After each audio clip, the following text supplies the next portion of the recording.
Hello, good afternoon guys. Ngayon for today's vlog, magkukuhan tayo food review. Yes. Nag-prepared kami dito ng anong tawag ito, tokwa at baboy. Wala nga lang tokwa. Ay ka man, friend. Baboy lang. Hello. Baboy lang. Ni Yan. hao. Tikman natin na.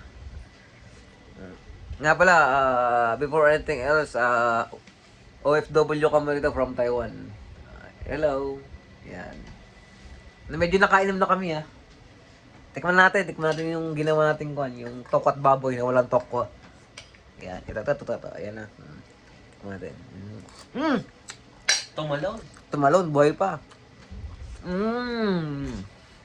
Ako muna magkukuha na, magpo-food review.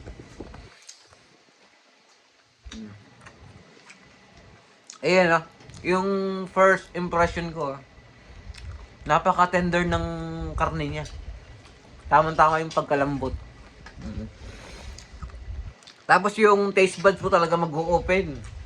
Sobrang sarap. Nasa gitna ng dila ko kung paano mag-separate yung mga yung lasa ba. Sa bandang kanan ko, nandito yung betchin. Sa kaliwa, nandun yung magic syrup. From upward, nandun yung nor cubes. Tapos sa baba, ano ba yung kandun? Yung patis. Ayan. Ikaw, friend, ano yung food review mo? Tikman ko. Ang galing ako matikman. Dito lang guys Hintayin natin, hintayin.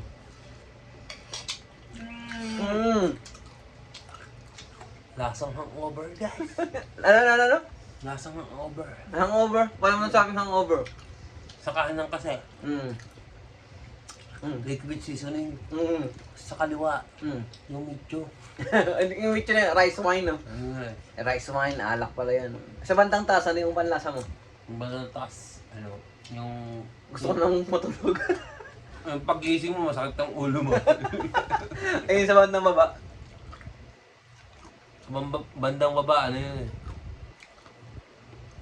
Matulog na tayo, gano'n. Sibuyas. Sibuyas. Patulog ka na, yung gano'n. Sa madaling sabi, ayun, ang food review namin dito, sobrang sarap. Sa ngayon, sobrang sarap. Tomorrow morning, baka wala nang gisingan. Joke lang.